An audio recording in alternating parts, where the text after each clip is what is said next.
How's it going, guys? Today we're going to be replacing the back brake pads on a 92 Toyota Soarer. They're squealing a lot. Apologize for all the road noise.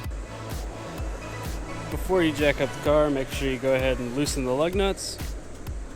And I'm going to go ahead and do that now.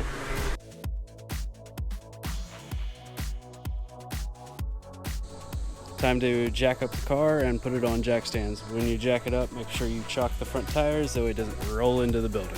Secure it with jack stands. Make sure your wheels are chocked up in the front. And go ahead and take the tire off. You guys saw it last time, so I'm not going to do that part again on camera. Once you have the wheel off, go ahead and use it as a seat like we did last time. And what you're going to do next is take these two bolts on the top and bottom off, and things that will help you out with that is go ahead and WD-40 it first, that way the bolts aren't as stuck. Let it sit for about 20 seconds before you go ahead and replace it.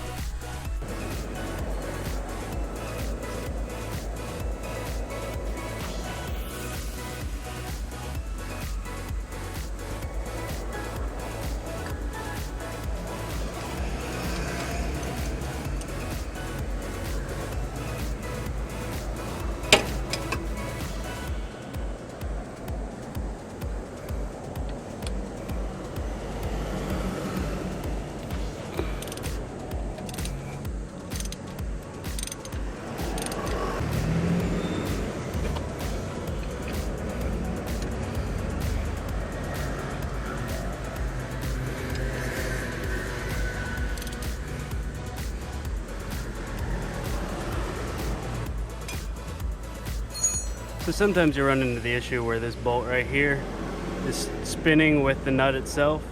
So you just got to hold it in place with a 17mm wrench and it'll pop loose and you can unscrew it. So you loosen the top one, but you don't actually undo it completely. And flip this section up so that it's out of the way.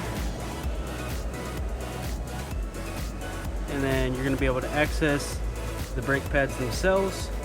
Note the location of them, note the differences, so that you can replace them the same way. And then you're just going to pull out the brake pads.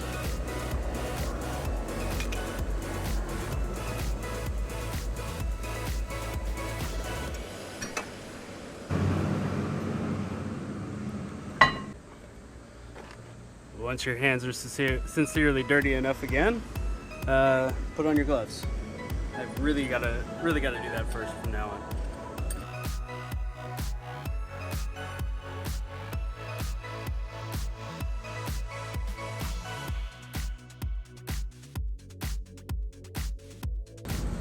Alright, now your caliper is pressed back and ready for the new pads to be inserted.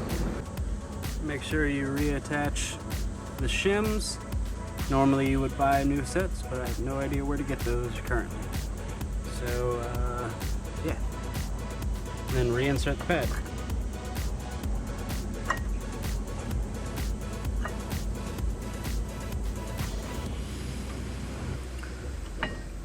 Once you've inserted the second pad, just go ahead and flip the caliper back down.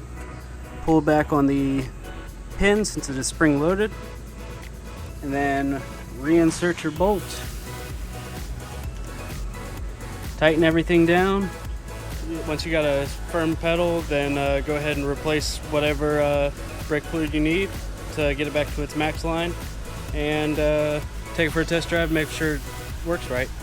When you do your test drive, make sure you do a slow test drive. Alright, have a good day, guys. Like and subscribe, comment if you have a question, and stay tuned for more.